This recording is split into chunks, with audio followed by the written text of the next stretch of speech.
Hey. Happy Sunday. I'm going to share some information with you. I actually really go into explaining this in my play, right? My play performance is coming up this summer, and I explain this in my play, but I want to share it with you today, okay? The number one or the biggest issue that I have with my mother, my beautiful, wonderful witness mother who I'm in limited contact with because she just don't understand. She does not understand, and I have to accept, right? Or I have accepted, still going through that grieving process, that she just can't. She just can't. Even though we've had conversations and she's apologized and she's tried to listen, she just can't get it, right? So this is the biggest issue that I have with my mother, and I'm going to share it with you today. Okay, hey, if you don't know, I am Myra Cassidy, empowerment coach, religious trauma specialist, speaker, writer, actress, and you're watching Sisters Living with Religious Trauma Syndrome. What is this about? This is about me trying to raise awareness to an emerging field, that of religious trauma, because I have it. It is horrific. I didn't do this to myself. So I wanted to come up with a way to raise awareness and to speak about what this is like, because too many people are out there suffering and not even aware. And every day another person is being affected and hurt. And this is just ridiculous, and it's just not fair. So, hey, look, I'm not a therapist, right? I'm a coach, and this is being brought to you for informational purposes, okay? And I do not represent the Worldwide Association of Jehovah's Witnesses, though I am an active witness. I get that super confusing. What that looks like for me is I worship at home because I can't even look at the building without getting triggered. I cannot even read my New World Translation of the Holy Scriptures without getting triggered. How unfair is that? How terrible is that? Nobody should live like that. And better yet, here's a good question. And what is that worth? You can't pay me enough, right, to fix that, right? It's terrible. And no one should have to live in a situation like that. Completely terrible. So, hey, I wanted to bring this information out there to bring resources and raise awareness. So, hey, subscribe to my YouTube channel. Subscribe. I must be doing something right because I'm getting ads that are playing on my content and I'm not getting paid for it. Boo. You got to have so many subscribers. So if you enjoy the content, please subscribe.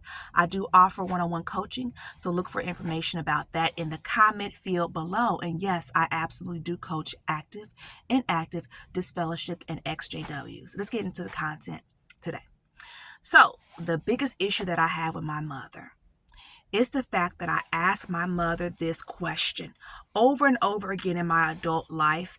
As I became more aware, I have asked my mother this question, and it also has a whole lot to do with the reason why I am in limited contact with my mother now and why I probably always will be, because she just can't get it. She just can't understand me. She just can't get it no matter how hard she tries. But it also has roots, deep roots that go back to this question. When I was an adult, right, and I became to be aware, I began to ask my mother this very important question. Mom, your mother died when you were 2 years of age, and you were sent up here to Indianapolis to live, okay? I said, Mom, your adopted mother, your aunt, died when you were 17 years of age. You spent your senior year going to school and then going to the hospital, right? While she wasn't getting any better, watching her die. That's how you spent your senior year in high school. I said, Mom, she died when you were 17 years of age. Who was there for you from the hall? Like, who was there for you? Where are all the mentors and the women and the elders' wives and the pioneers that were older than you to be there for you and to help finish raising you? Because you needed help. And she's always said, the sister who studied the Bible with me. Okay, all right, Mama. And then she died. And then who was there for you? Because my whole point is, all my life, I've never seen anyone be that for you. Like that motherly figure for you, like that sister to help you love your husband and raise your children. I've never seen you have that. And it's very upsetting for me, right? And even when my mother says, the sister that studied the Bible with me, I'm like, the sister who dogged you? Because that is how I take that relationship to be. My mother, the only thing I've ever even heard about that sister was the fact that she studied with my mother, her dad, right, and her mother, right? They all got baptized when my mother was 15 years of age. So 15 years of age, my mother becomes one of Jehovah's Witnesses. 17, her mother dies. Okay? Oh, by the way, in between there, her dad gets this fellowship for smoking. There's a lot going on here, right? Okay, within 2 years. And then the sister who studied the Bible with her, her senior year, her mother is dead. This sister asked her, well, what do you want to do after high school? My mother says, I want to be a doctor. And she says, what's wrong with you, girl? You crazy? Like, what's wrong with you, girl? You crazy? The end is coming. And I think to myself, why couldn't that sister, come on, sis, have said, oh, okay, why don't you try being a nurse first? Or something like that. My goodness. I imagined her to be one of those, hardcore sisters. The truth, the truth, the truth. And that's my biggest issue, right? Living in Indianapolis, Indiana, always hearing people, because my family, they're well known in the city, right? It was always in, my adult life. You that Cassidy girl. You that Cassidy girl. Oh, I know your mother. I know your parents. And I so bad wanted to say to that sister who did not mean any harm, like, sis, you don't know my mom.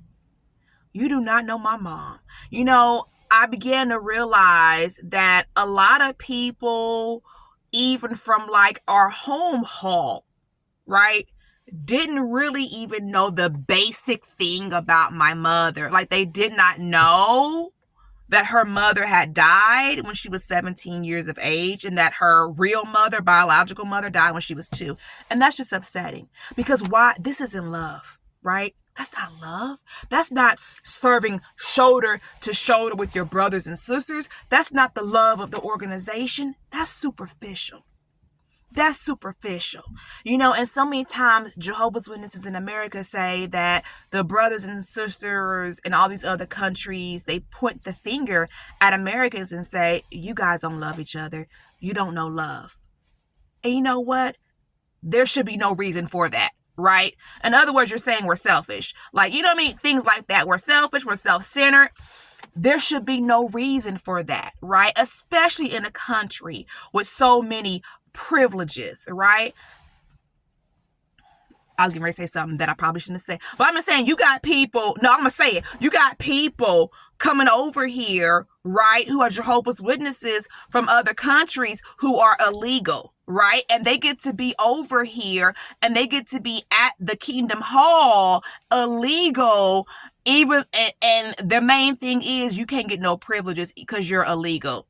Right? So you just can never have any privileges because that's not right. But my whole point is this. We're in this country with all these resources. Why don't we know love? There should be no reason for that. Right? So that's like a super, super big thing and a big issue that I have. And this goes into one of the next workshops that I'm going to do. It's going to be about adverse childhood experiences. I have a certification in it. It's a deep thing.